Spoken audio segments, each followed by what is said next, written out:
हा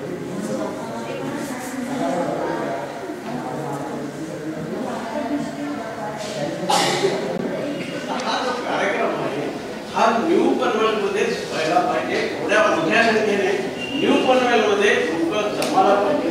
कारण तिथे न्यू पनवेलला एवढं मोठं शहर असून तिथे रोडीनं कार्यक्रम आहे, तर ते अशा तऱ्हेचे कार्यक्रम तिथेच होईल. थोडा लेट होईल 8 दिवस, पण तिथे आयोजित होऊन तिथे व्हायला पाहिजे.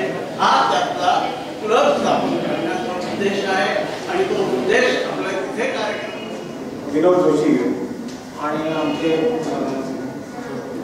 फायनान्सर श्री सुलते आणि सर्व उपस्थित मान्यवर मंडळी आणि मित्र,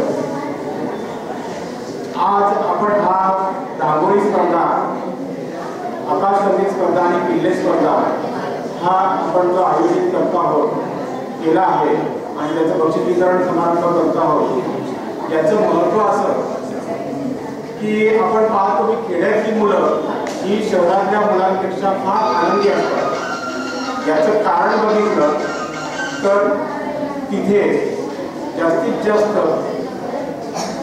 आपल्या पुराणामध्ये ज्याप्रमाणे लिहिलेलं आहे दिवाळी उत्सव कसा साजरा करावा, रांगोळी काढावी, आकाशकंदील लावावा, हे तिथे भजन कीर्तन यामध्ये ग्रामीण लोक जास्ती रममाण असतात, त्यामुळे ते जास्त सुखी आढळून येतात.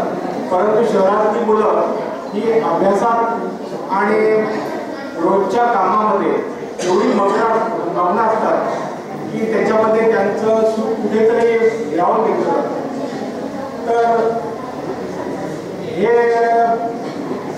कुठेतरी शहरी लोकांमध्ये रांगोळी काढणं, आकाशकंदील लावणं आणि किल्ले करणं हे रुजवावं आणि त्याला उत्तेजन मिळावं म्हणून आम्ही हा कार्यक्रम आयोजित केला. आपले असिस्टंट गव्हर्नर म्हणाले विनोद जोशी की हा कार्यक्रम नवीन पनवेलमध्ये का घेतला नाही.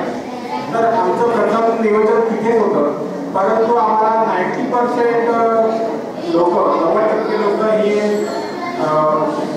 पार्टिसिपंट हे आपल्याला जुन्या पनवेलमध्ये मिळाल्यामुळे त्यांच्या सोयीकरता आपण हा जुन्या पनवेलमध्ये कार्यक्रम आयोजित केला.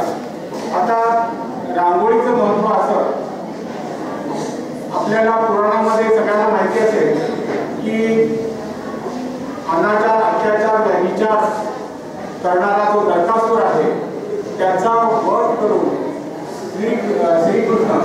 श्रीकृष्णाने ज्यावेळेला नगरीत प्रवेश केला तो सण म्हणजे दिवाळी सण. तसेच रामायणामध्ये तुम्ही सगळ्यांनी वाचलं असेल की रावणाचा वध करून ज्याने अयोध्यामध्ये प्रवेश केला त्यावेळेला तो साजरा केला जातो तो दिवाळी सण.